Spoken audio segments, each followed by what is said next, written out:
con ustedes nuevamente en Vida del siglo XX. Para finales de los años 40 el mundo estaba superando la crisis provocada por senda guerra fratricida, la cual partió el mundo en dos. La política global se habría de polarizar entre Oriente y Occidente.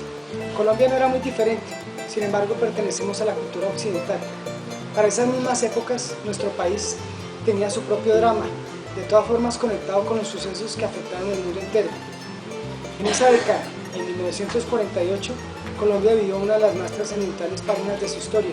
Algunos afirman que este país es antes y después del Bogotazo del 48, evento originado en la tradicional Bogotá de los años 40, el cual se desencadenó a partir del asesinato de Julio Eliezer Gaitán, suceso que repercutió hasta en los puntos más recónditos de la geografía nacional, y fue ese mismo año en que nació el Colegio José Antonio Galán de Charalá.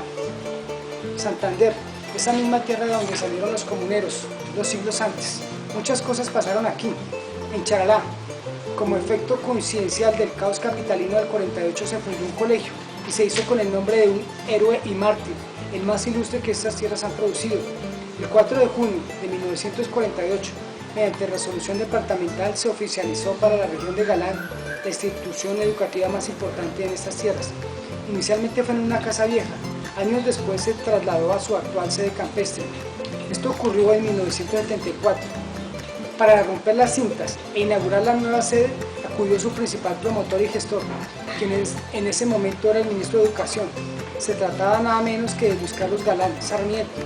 Tiempo después se describiría en este personaje esperanza para una abatida nación. Antes de ser elegido y en plena campaña electoral, fue asesinado en el siglo XVIII. Las manos oprobiosas del dominador ejecutaron a José Antonio Galán, ancestro de Luis Carlos, por sus notables pretensiones libertarias. De manera similar ocurrió con la voz del pueblo, Jorge Eliezer Gaitán, personaje que simboliza el Bogotazo, que murió para que aquí se fundara un colegio.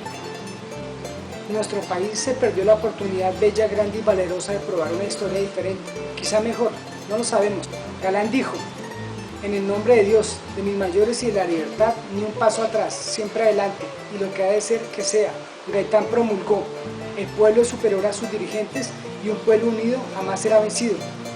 Galán pronunció: ni un paso atrás, siempre adelante, a los hombres se puede eliminar, a las ideas no. Galán el comunero, Gaitán el caudillo de un pueblo y Galán la esperanza de una nación. 3 personajes, 3 épocas, 3 escenarios, 3 mártires, una sola historia enlazada en torno al glorioso, como es llamado el Colegio Nacional José Antonio Galán de Charalá. Muchas gracias, hasta una próxima ocasión.